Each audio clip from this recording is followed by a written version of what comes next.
Welcome to today's podcast, where we explore the fascinating world of social innovation. I'm Victoria, and joining me is Nataliia Kravchenko, founder of the InvestMonitor.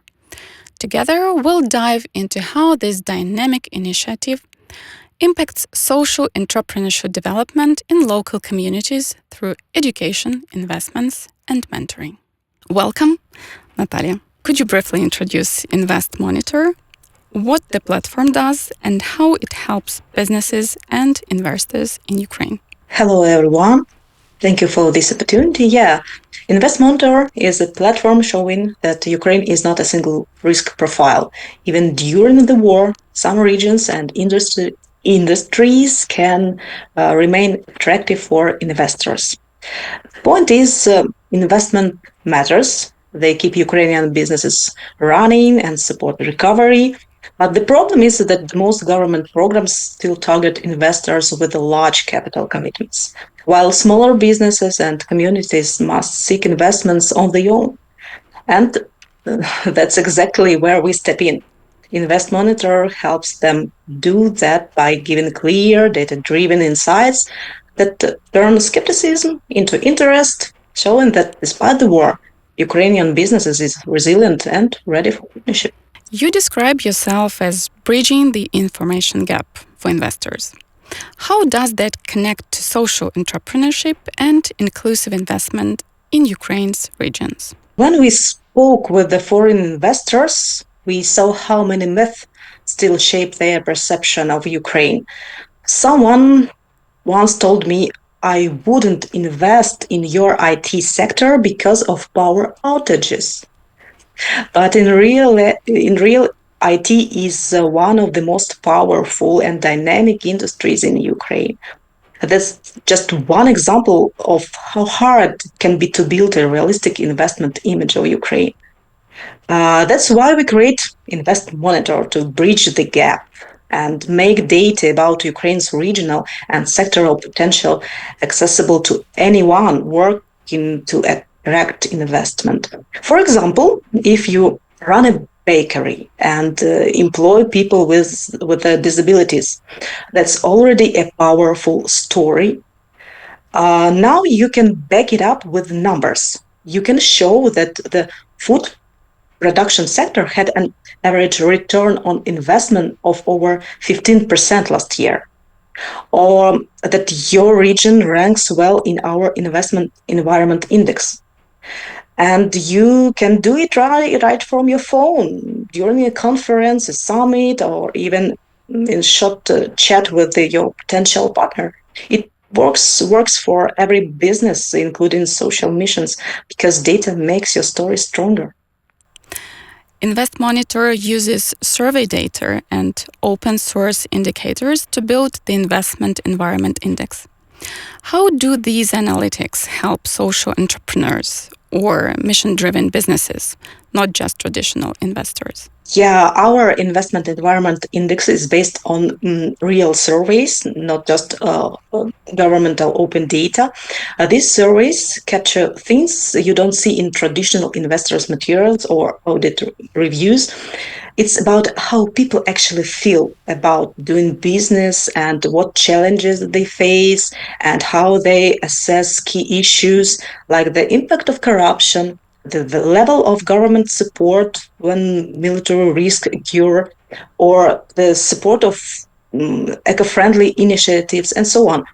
All of this speaks to the social side of the investment climate. It's not just about money. So, if you are running a mission-driven project, InvestMonitor helps you to see where the local climate is stable enough to make your idea work and grow. What are some of the most surprising or meaningful insights you've uncovered about regional business conditions in Ukraine, especially those that indicate opportunities for social enterprises? One of the most meaningful insight was about people, about Ukraine's workforce and skills. Let me explain how we know this. As I've said, our index is based on surveys. We asked businesses across Ukraine how they actually feel about working in their region. And when we asked How would you assess the quality and availability of workforce and skilled professionals? It turned out to be the lowest rated factor in the whole index, even below power outages that we mentioned today.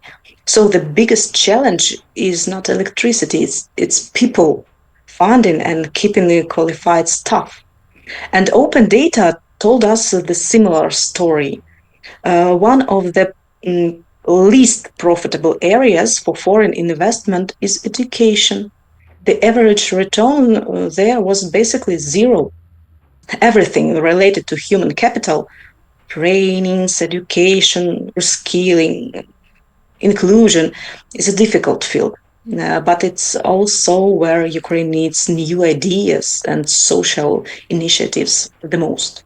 If a social entrepreneur asks, what region in Ukraine has the highest potential for my socially oriented business? What key factors should they look at according to your data? That's a great question because the investment climate is really the general business climate for everyone in the ecosystem. Um, we now have data for the first half of this year shown on the map. It ranged from red, critical, to blue, excellent. Most regions are in between, green or yellow, meaning balanced but still difficult situation. And what's interesting is that even regions close to the front line didn't show a critical investment rating, no red zones on the map. Why is that? Because the index doesn't measure direct military threat. It reflects the ability to manage investment risks during the war.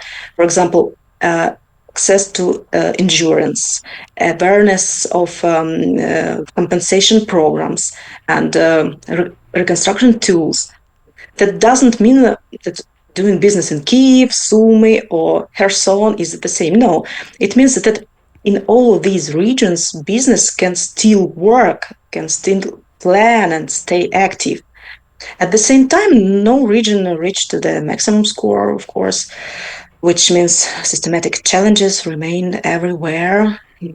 As expected, the Western regions demonstrate slightly better scores, reflecting high stability, infrastructure reliability, and business confidence. For social entrepreneurs, that's the kind of trend to keep an eye on. And how can InvestMonitor support such entrepreneurs beyond data? Do you envision mentoring, partnerships, or platform features aimed at impact oriented ventures? What already works today is the online survey that lets every business share its real experience on our website. Every business can share how easy it is to run a business, interact with authorities, manage risks, or go green, for example. We also share these aggregated results with our partners. For example, with the United States Ukraine Business Council platform, so that international investors can hear the voice of Ukrainian business directly. It's simple, powerful. Looking ahead, how do you see social investment and social entrepreneurship evolving in Ukraine over the next 2-3 years?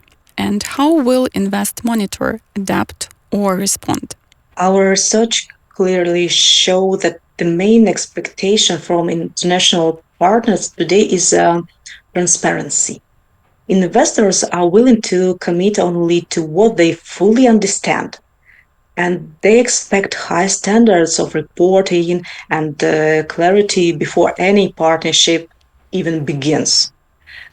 This means Ukrainian businesses, including social initiatives, of course, will need to learn to speak the language of indicators and measurable results. Right now, you can still see investment passports that use abstract concepts like bravery or resilience. In the global investment market, that won't be enough anymore. Investors will expect clear calculation, not abstract promises. Now, that exactly where InvestMonitor can help, because the future of social investments in Ukraine will belong to those who can combine local expertise, internal capacity, and international standards. And finally, what one piece of advice would you give to an entrepreneur who wants to leverage data like yours to create a business that's both profitable and socially impactful? Maybe this one: data is the foundation for good decision. Research and honest presentation of data helps us tell the difference between what we wish were true and what's actually true. It prevents us from building illusionary projects. But dreaming is still allowed. It what keeps us moving forward. But that's all. Thank you. Thank you so much, Nataliia, for sharing your incredible story. And thank you for listening. Stay tuned for more inspiring stories of social innovation.